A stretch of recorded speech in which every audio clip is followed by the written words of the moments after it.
Well, hello there, motherfuckers, and welcome to your Smackdown review. So apparently on Raw, I made a mistake. I said that there was still 2 weeks left of build up, thinking that there was going to be like two more episodes of Raw to go. It actually turns out that there's only one more week of programming to go for WrestleMania. So, they're either going to put all their eggs in one basket for the go home shows for Raw and SmackDown, or this is going to be a complete and utter bust. And judging on the past couple of years, it's like I think I'm going to have to go with the latter. I mean, why do we act like, I always say this about the YWC. We always say, oh, well, maybe they'll pull it out again. We know that they're not going to. We know that the shows are going to blow. They're going to be horrible. They're not going to do anything. I mean, if they had something big planned, wouldn't they have already been doing it the past couple of weeks? Look how they produced Raw, how boring it was with video packages, and we're going to talk about that here on this episode of SmackDown as well, because they pulled a lot of the same stuff, a lot of the same garbage here. We started off with Jinder Mahal announcing Rusev as his tag partner. I don't know why this is supposed to be an exciting announcement. Like, he says it's not going to be one of the Singh brothers. It's going to be Rusev. It's like, who cares? That's a big announcement. They make like they're bringing out, like he's going to bring out fucking Hulk Hogan or something. Rusev, oh, great, okay.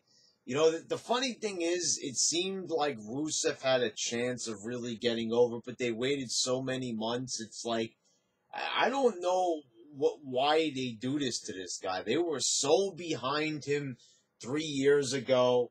That's almost like 4 years ago already, with the whole Russian gimmick, the Bulgarian gimmick, the whole feud with Cena. They were going to make sure that this was going to be a big feud. Then they tried it again like a year or two later.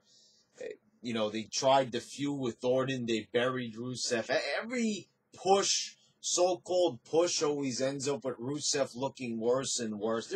There's no way that they could build this guy up. So finally, he's back where he started, the U.S. title picture. Here's take number 83 for getting Rusev back to where he used to be. I mean, isn't it quite obvious? They stripped this man of everything that he's got.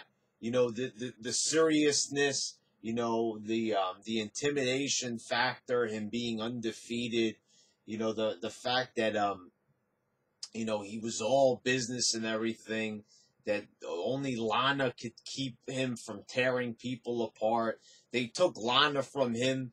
For some reason on Mixed Match Challenge on the fucking Facebook garbage that they have out there, they have them together, but on the show, who would you rather have hanging around you, Lana or Aiden English? I don't think I really have to ask that question. I mean, maybe some of the smarks out there who are obsessed with wrestling are probably going to say Aiden English because he's an indie guy, so they're going to fall behind him. And, I've got people, I'm looking online. I'm seeing people now pulling for a fatal five-way. I know we haven't talked about that yet here in the review, but that's going to be the result later on in the show. It's a fatal four-way now with Rusev.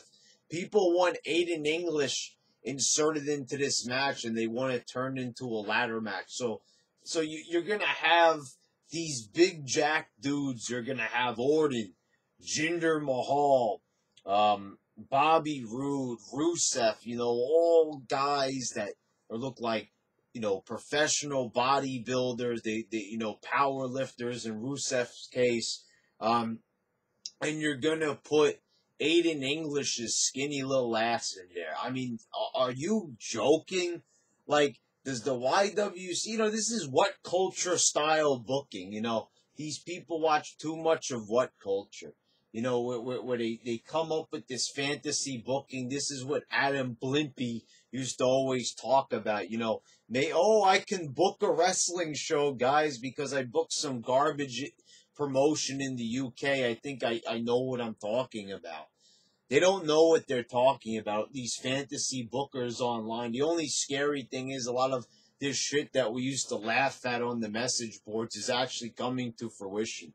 So we have our little tag match. Orton eats the pin from Rusev. You know, it's really funny. It's like they have no problem having, Rusev get buried in like 10 seconds at SummerSlam, right, last year. Wasn't that last year? Something like that. But they have no qualms at all. No qualms at all about having Orton eat a pin here in the tag match. And there's just something that doesn't feel right about that. A guy like Rusev getting buried for so long, all of a sudden he just manages to pin Orton with the damn kick. It's funny. You have all these super kicks all over the place. Super kicks with people kicking out, but for some reason a Rusev super kick is, better than all the super kicks. My super kick is better than your super kick. All the super kicks, in the world don't seem to end the match, but in this case, in this one particular match, the super kick ends it. Does anybody remember Shawn Michaels once he hit that damn kick? It was lights out. It used to be a special move. At least it ended a match here, but it's ridiculous because we've had years and years and years of people kicking out of that move, and now all of a sudden it's just ending matches. And, yeah, you get into a rut. It's almost hard to escape it after a while. Rusev and Jinder backstage. He says that he's going to ask Daniel Bryan to make it a fatal four-way at WrestleMania. Here we go again. This is how it goes every single Mania, right? Remember to the point where we had like a 9-way ladder match? Just keep on dumping people into the match. This is, like I said, there's somebody on SmackDown that loves orgies. They just put all the wrestlers into one match. Just keep dumping them in. Pretty soon it's going to be a fucking 13-way match or something, how many wrestlers could fit in the damn ring? I mean, we just had a Royal Rumble, and every single match has multiple people. I mean, it's getting a bit ridiculous. All these multi-man matches, and you're talking to a guy that liked WrestleMania 2000, which, only had like one singles match. But, that was during a way more entertaining time with a roster that was immaculate. Now we're talking about a dwindled down roster with very few charismatic personalities, no big names. And now we're just going to have, this, you got Orton, you got Rude, you got Mahal, which I all like. And Rusev is, he's okay. But you're going to dump them all into what? Like, Rusev wasn't even there. He had nothing to do with this. And just dump him right in there for no reason. Okay, whatever. Everyone gets a payday. Like I said, I'm all for that. Get as many people on the card as possible so everybody can get a payday. But it reaches the point where, like you got to draw the line somewhere. Not everybody can get on the damn show. NAKAMURPHY is backstage with AJ. And, hold on a second there. I got to talk about this for a minute. There's people out there in the YWC trying to, get this over. It's not going to be over, folks. Nakamura. Nah, I'm sorry. I had the nicknames first. They were all officialized and, they might not be trademarked or copyrighted, but it's Nakamurphy. That sounds way more original than calling somebody a moron. How many times a day do we call people a moron or idiot? Let's get some originality. It's NAKAMURPHY, and it's NAKAMURPHY to stay. Shitcake NAKAMURPHY. I don't really say the shitcake part anymore, but that is his full name. So Nakamura doesn't sound as original. NAKAMURPHY's the way to go, folks. That's my contribution here to the YWC. So they're talking in the back. For some reason, he's got a match with Shelton Benjamin. He wants AJ to watch his back. It's very scary. Chad Gable's on the outside. Oh, my God, he needs help. I mean, Chad Gable, two guys that can't even win a god dang championship. You know, they have like 15 rematches and they still can't get the belts. And for some reason, you know, they need somebody to watch. You know, NAKAMURPHY needs somebody to watch his back. Okay. Becky Lynch defeated Ruby Riott. You know, these girls are just going to be just like Matt Hardy, basically, just thrown into the fucking Andre the Giant Memorial, not the Andre one, the Women's Battle Royal, the one that used to be Moolah's Battle Royal, but now it's just a plain old Battle Royal. They can't think of any other famous women to, like, name it after.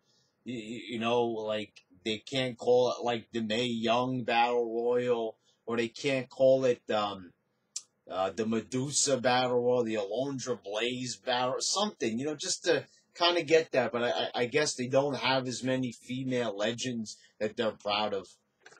So, you know, it's just a plain old women's WrestleMania Battle Royal or WrestleMania Women's, which however they're saying it, vice versa. Who cares? You know, who's going to win it? Does anybody really know? You know, I'll probably do predictions next week. I don't know who's going to win this. Maybe it'll be Becky Lynch. I'll take a crack at it and say it her. Maybe Naomi. I mean, I would say give it to Naomi. This girl's very talented. I've already said it. And then, you know, you're just going to basically, you know, they buried her ass. They made her cry when she lost the women's title. They could at least maybe re-elevate her by having her win the match. But really, at the end of the day, we all know how these Battle Royal goes. You know, is there going to be like a trophy? Is it going to just be a plain trophy or something? I don't know.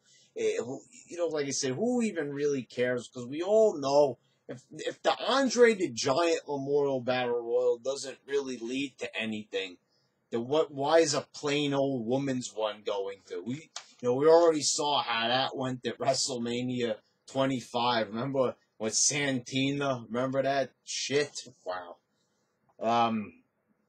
Daniel Bryan comes out. You know, he showed good. Before I, you know, tear this apart here, he showed good fire here in this promo.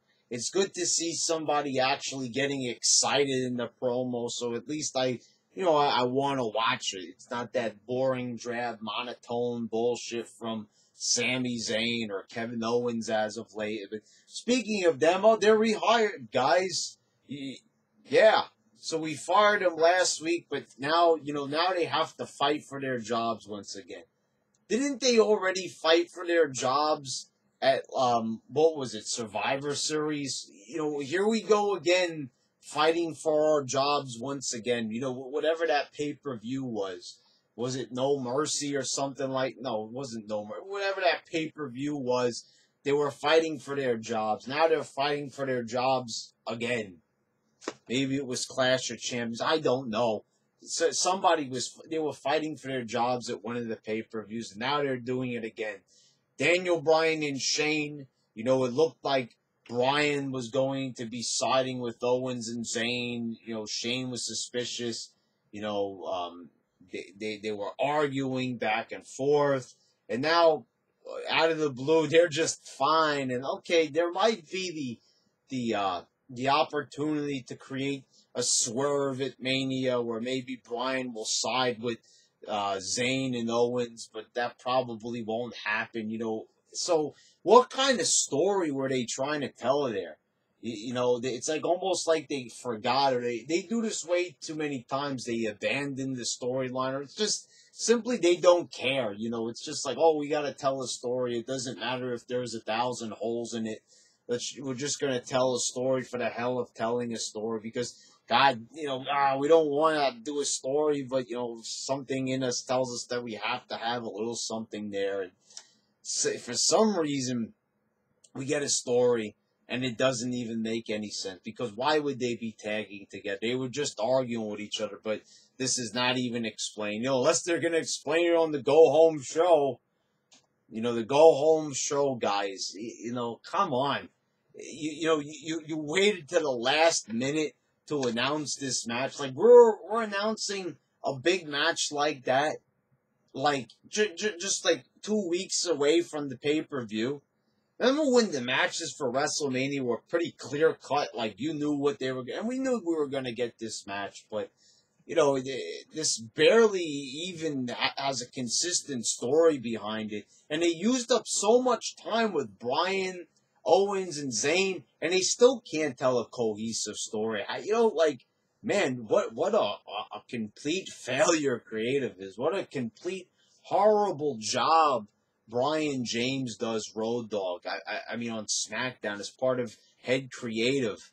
I mean, this is a guy that was involved in some of the best storylines of all time, and he can't even tell a story like that could at least even make a little bit of sense. So we're rehiring these guys. We're giving opportunities after. Why would Brian reward these guys after they tried to end his career again? Okay, New Day, they're just fine. They're already, they're all happy again. Never mind the fact that Xavier Woods' life almost ended at Fastlane by getting, driven into the steel steps. We're not going to be selling any injuries or whatever. It's back to partying again. This has gone on for so long now. We're going to have over 3 years of New Day with this retarded gimmick. Nothing new, nothing fresh.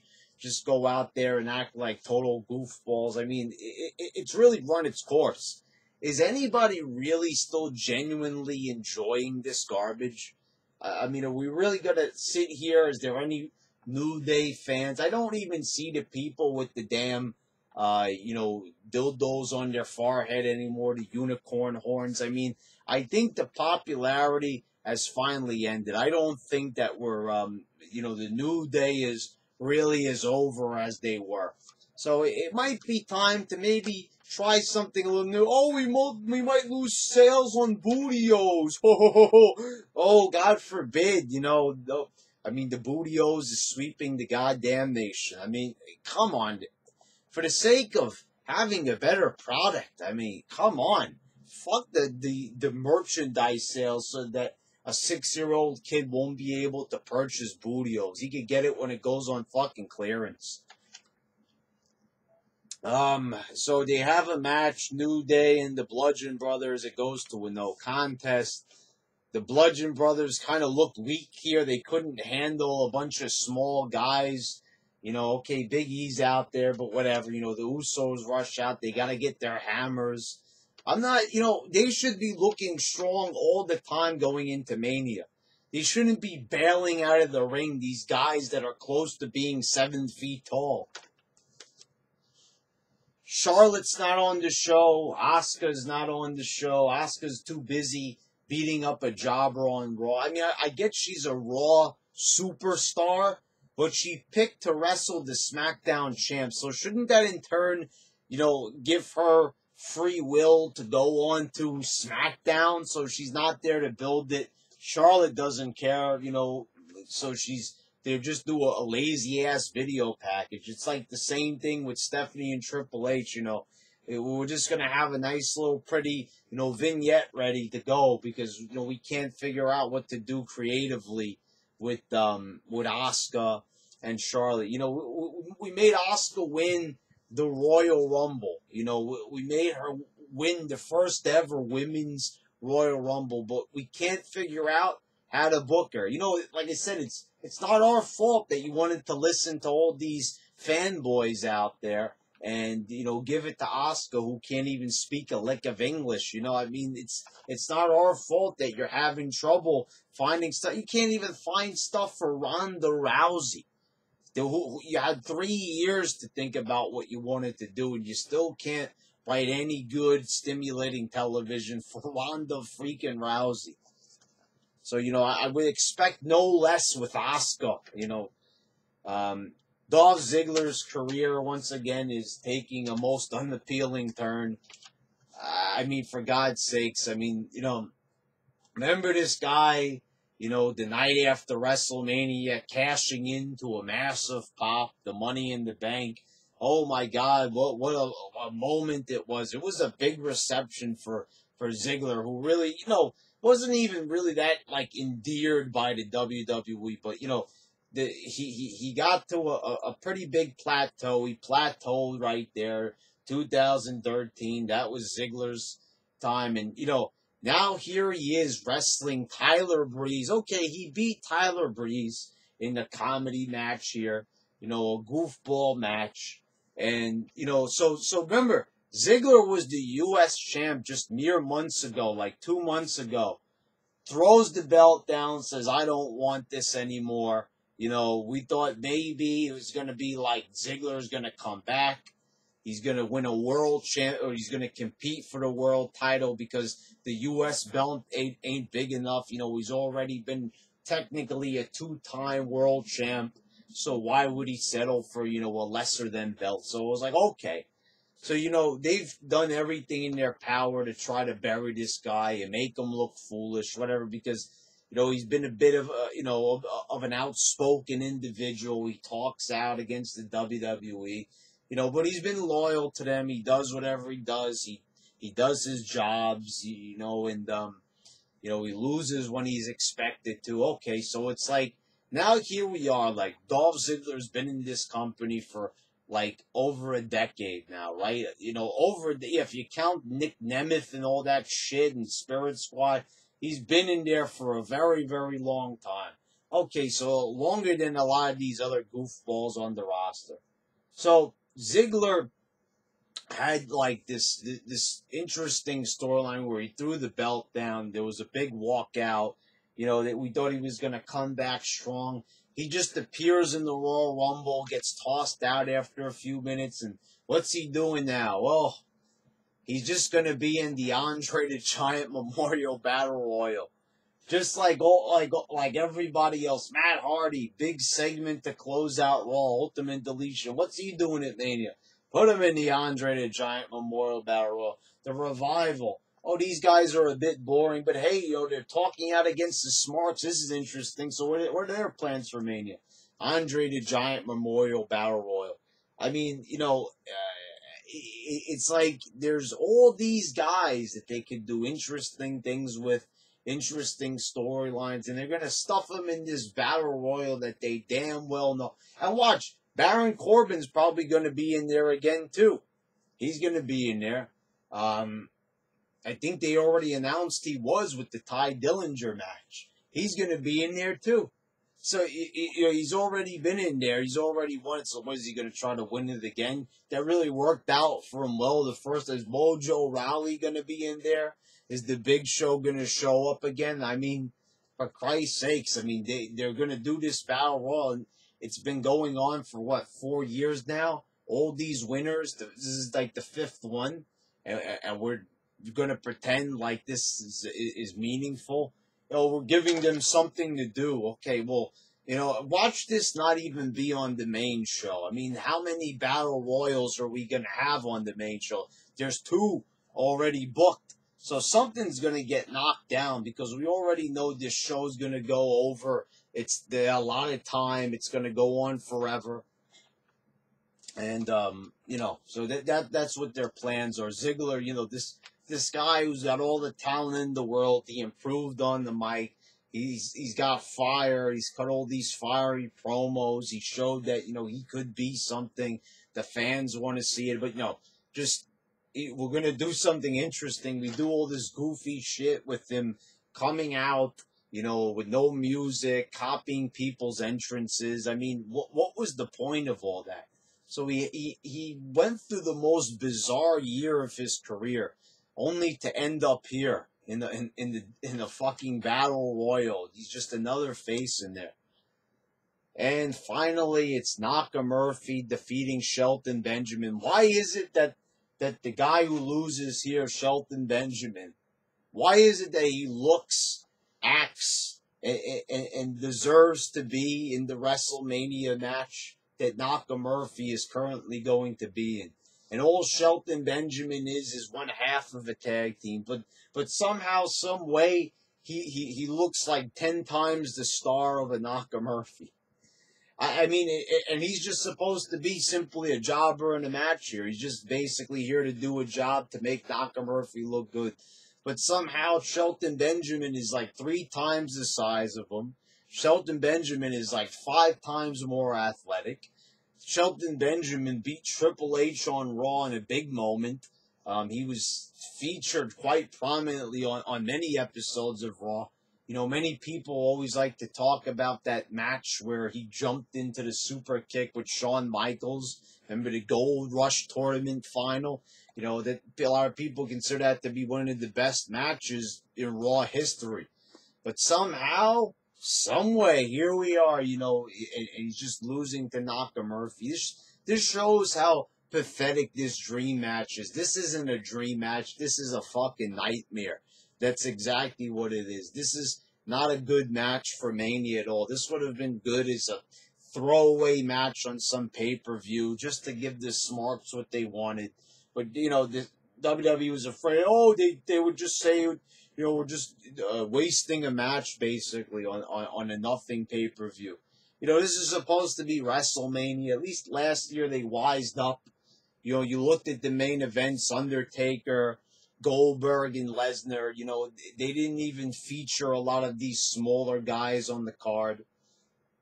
And, you know, and we saw even AJ Styles. He was in the match with Shane McMahon. So, you know, they went more for a sports entertainment style. You know, we had a street fight going on.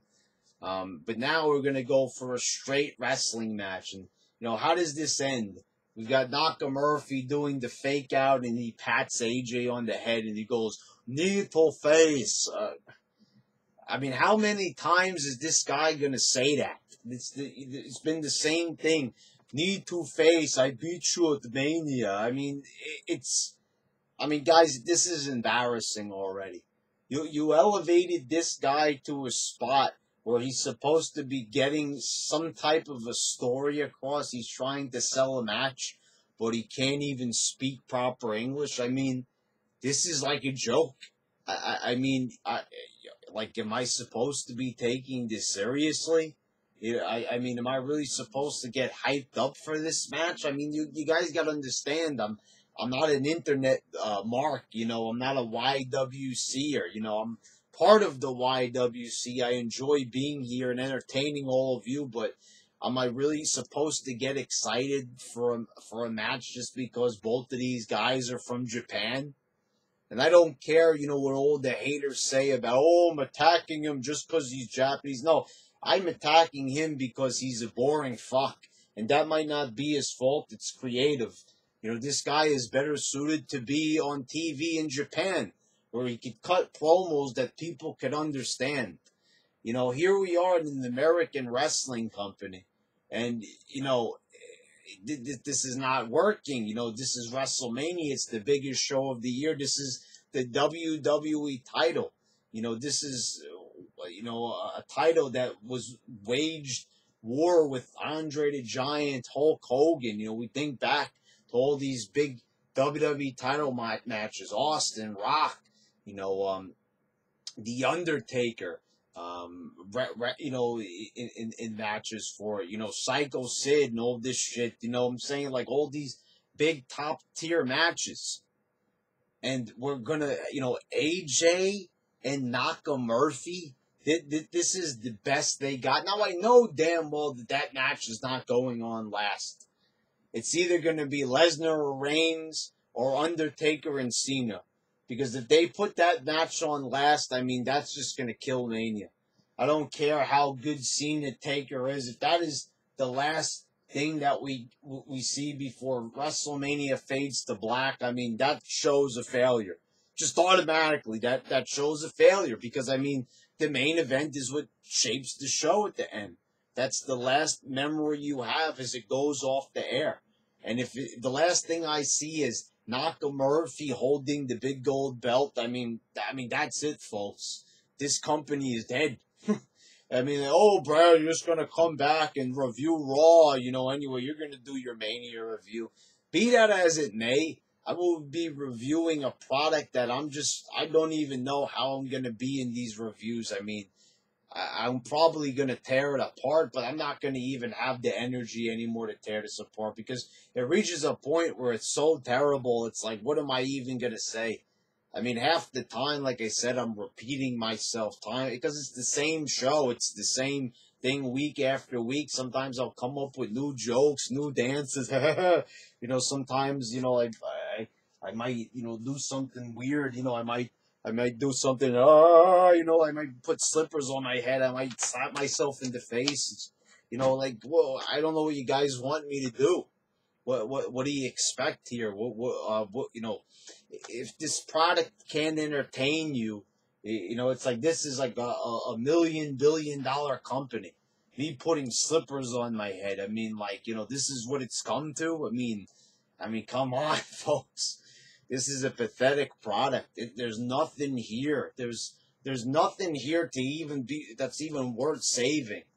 I mean, for God's sakes, these are the big stars on this show. Sami Zayn, Kevin Owens, these guys look pathetic. I mean, back in the day where it was all about the aesthetics and, people used to knock it, oh, it shouldn't all be about that. Well, now we kind of see why it was always about that. You're a Daniel Bryan fan, you're being a hypocrite. Shut up already. I'm so sick of these arguments. I've already explained Daniel Bryan's fire and all that, and why I like him. I mean, it's obvious why a Daniel Bryan is better than, say, a Sami Zayn. Do I need to, get out a whiteboard here and explain exactly why that is? That Bryan has twice the 10 times the fire in a promo than Sami Zayn, who's just a plain talker. He looks average. Daniel Bryan, you look at him and he looks like he's somebody. He comes across more likable. I look at Sami Zayn. If I saw Sami Zayn on the street, I'd instantly dislike him because he just looked like some schmuck who would be, in front of me on the line in Starbucks. But I don't go to Starbucks, so I probably wouldn't see him anyway. Just saying, folks. That's what we're dealing with here. We're comparing wrestlers to people in line, patrons in line in a fucking Starbucks. You wouldn't be looking at Hulk Hogan or Macho Man in line or the Ultimate Warrior in line in a fucking coffee shop. But these are our big stars nowadays. These are our main eventers. I mean, is this like a damn joke? I mean, how did it fall this far? I mean, even McMahon at his age, does he not, at least look at this and say, well, goddamn, these wrestlers don't really look as great as they used to. They don't look as intimidating. They don't look like the Hollywood big-name stars that we used to have. I mean, there you go, folks. That's basically the product in a nutshell. We've got a bunch of Mamaluks, a bunch of goofy Malufis, a bunch of nobody ham and eggers. Those are your main events. I mean, these were guys that couldn't even get into the WWE. Now they're main eventing. And the funny thing is, the YWC acts like that's a good thing. Oh, these guys are getting opportunities. I don't think that they should have gotten opportunities. There's a market for this kind of wrestling. It's over in Japan. It's over in Mexico. It's on the indies and high school gyms. Not in this particular major wrestling promotion. So there you go, guys. I'm going to do some WWE news for you, but this has been your SmackDown review, and this has been your YWC champ, signing out.